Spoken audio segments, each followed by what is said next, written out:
장 트러블로 고생하는 분들 참 많으실 텐데요. 오늘은 우리의 아주 사소한 일상을 괴롭히는 장 트러블과 그 해결 방안에 대해서 살펴보려고 하는데요.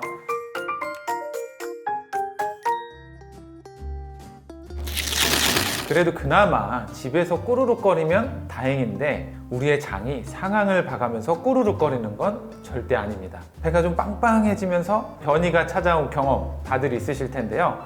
그런데 더 답답한 건 또 막상 변기에 앉으면 변비 때문에 제대로 일도 못 보는 분들도 상당수 있다는 겁니다.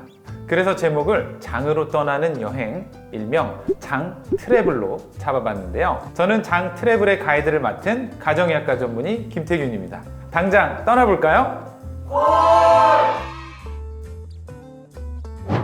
자, 그럼 장 트래블 1코스 시작합니다. 장이 건강해야 온몸이 건강하다는 말 다들 들어보셨을 텐데요. 실제로 장은 섭취한 음식물의 영양소를 스펀지처럼 흡수하는 역할을 하고 있는데요. 우리가 먹은 밥이나 빵은 몸 안에서 소화가 되면서 포도당으로 변하게 됩니다. 그리고 장은 이 포도당을 흡수하게 되는데요. 이렇게 혈액 속으로 들어온 포도당을 우리가 혈당이라고 합니다.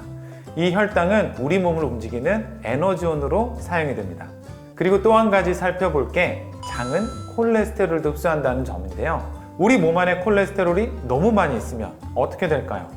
이 콜레스테롤이 혈관을 타고 돌아다니다가 혈관 안쪽 벽에 쌓이게 되면서 바로 혈관이 좁아지게 됩니다. 이렇게 혈관이 좁아지게 되면 우리가 걱정하는 심근경색이나 뇌졸중 같은 혈관 질환들이 나타날 수 있게 됩니다. 이 코스로 넘어가시죠.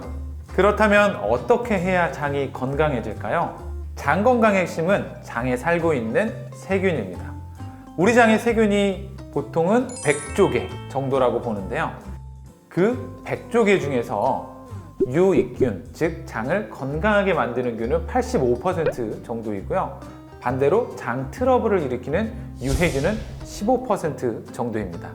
이렇게 유익균이 유해균보다 훨씬 우세한 비율로 존재해야 우리가 건강한 장이라고 할 수 있습니다. 문제는 이 균형이 깨질 때 나타나게 되는데요. 안 좋은 식습관을 갖고 있거나 스트레스를 받게 되거나 여러 가지 이유들로 이 밸런스가 깨지게 되면, 즉 유해균이 확 늘어나게 되면 장 건강이 나빠지게 되고, 그렇게 되면 앞서 말한 포도당의 흡수에 의한 에너지원 공급이라든지 콜레스테롤 흡수를 통한 혈관 건강 유지에 차질을 빚을 수 있게 됩니다. 자, 그럼 유익균이 잘 유지되도록 도와줘야 하는데요. 그러려면 유익균이 살아가는데 좋은 먹이를 공급해줘야 합니다. 우리 사람들도 좋은 음식을 먹어야 건강하듯이 유익균도 마찬가지인데요. 프리바이오틱스, 아마 많이들 들어보셨을 텐데 그게 바로 유익균의 먹이입니다. 프리바이오틱스를 먹으면 유익균 한 마리가 단 하루 만에 2,500억 마리까지 증식이 된다는 연구 결과도 있습니다. 이렇게 유익균의 수가 늘어나게 되면 장내 환경은 제 상태를 찾고 좋아질 수 있게 되는데요. 추가로 장 건강을 잘 지킬 수 있는 팁에 대해서 좀 더 상세하게 알려드리려고 합니다.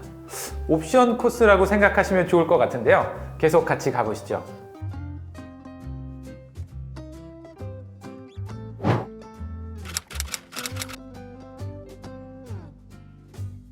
사실 요즘 현대인들 너무 바쁘시니까 끼니조차 잘 못 챙기시는 분들도 정말 많은데요. 이럴 때는 프리바이오틱스를 섭취하는 것도 도움이 될 수 있는데요. 그 중에서도 몸에 해로운 첨가물이 들어있지 않은 식물성 프리바이오틱스를 추천할 수 있겠습니다. 최근에는 비건 분들도 안심하고 드실 수 있는 콩에서 추출한 프리바이오틱스도 있으니까 참고해서 드시면 좋을 것 같습니다. 물론 당연히 과신하고 그것만 드시는 건 문제가 될 수 있겠지만 정말 잘 활용하시면 효과적으로 도움받으실 수 있습니다. 구화콩이라고 들어보신 분들도 있을 텐데요. 이 구화콩은 인도 북부 사막 지역에서 재배된 콩인데요. 그쪽의 땅이 워낙 건조하고 척박한데 구화콩은 오히려 그 환경을 뚫고 자라서 그런지 배유 부분에 양질의 영양분을 가지고 있습니다. 배유에서 양분을 추출해서 기능성 원료를 만들기도 하는데요. 그 성분을 바로 구화검 가수분해물이라고 합니다. 구화콩 성분을 가수분해했다, 이렇게 이해하시면 되는데요. 바로 이 구화검 가수분해물이 장내에 있는 유익균들을 증식시키는 프리바이오틱스의 효과를 낼 수 있습니다. 더 흥미로운 점은 장내 유익균이 증식되는 효과를 비롯해서 배변 활동을 원활히 하게 하고요. 식후 혈당이 급격히 상승하는 것을 억제하고 또 체내의 콜레스테롤 수치를 개선하는 효과까지 보였습니다. 쉽게 말해서 장변당콜 이렇게 기억하시면 좋을 것 같습니다. 식후 혈당이 상승해야 거기서 에너지원을 얻을 수 있는 건 맞습니다. 하지만 문제는 급격하게 상승하게 되면 오히려 좋지 않다는 건데요. 우리 몸의 혈당은 밥을 먹든 안 먹든 어떤 상황에서도 일정한 폭 안에서만 오르내리는 게 좋습니다. 만약에 이 적정 수치를 초과해버리면 에너지원으로 쓰이지 않고 남는 잉여혈당이 생겨버리는데 이런 잉여혈당들이 지방으로 전환이 되면서 내 몸에 쌓이고 우리가 살이 찌게 됩니다. 그리고 혈당이 급격히 오르고 내리는 상황이 지속되면 당뇨까지 발생할 수 있게 됩니다. 쉽게 보면 이름 속에 답이 있는데요. 구화, 검, 가수분해물이라는 건데요. 검, 즉 끈적끈적하다는 겁니다. 구화검 가수분해물은 우리 위장에서 이 끈적한 젤리 형태로 바뀝니다. 그럼 이 젤리 같은 게 포도당, 콜레스테롤과 결합을 하게 되고요. 그러면 소장이 이 포도당과 콜레스테롤을 우리 몸으로 팍팍 흡수할 수가 없게 됩니다. 그 덕분에 식후에 혈당이 급격히 상승하는 것도 막을 수가 있고요. 나쁜 콜레스테롤 수치가 높아지는 것도 억제하는 효과를 낼 수 있습니다. 하나만 더 알려드리면 구화검 가수분해물이 로우 포드맵 식품이라는 점도 주의 깊게 볼 필요가 있습니다. 로우 포드맵, 즉 포드맵이 낮다는 뜻인데요. 그럼 이 포드맵은 뭘까요?